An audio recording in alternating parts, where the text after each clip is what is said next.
Hari ini, sesuai dengan surat edaran Bupati Lebong terkait protokol kesehatan dan menghindari keramaian, Satuan Pol PP Kabupaten Lebong yang didampingi oleh TNI, Polri, BPBD, Kejaksaan, serta bagian hukum Setda Kabupaten Lebong melaksanakan kegiatan penertiban kepada masyarakat yang tidak patuh terhadap protokol kesehatan.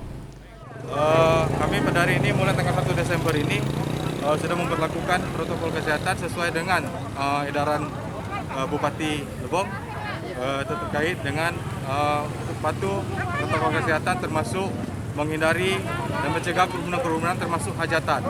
Dan mulai hari ini kami berlakukan titik pertama kami adalah di Pasar Murah Ahmad.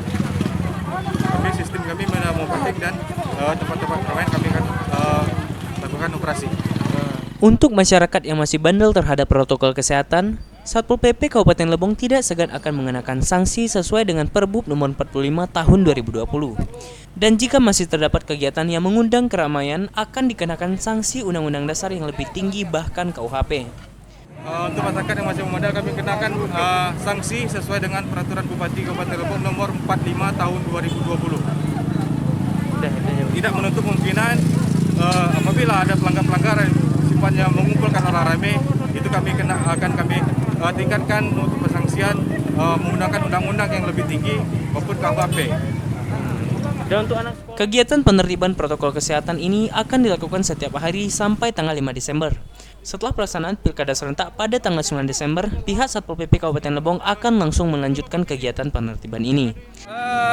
Kita rencanakan setiap hari, cuman untuk sementara karena kita menjelang Pilkada, sebelum Pilkada aja sampai 5 Desember kita laksanakan.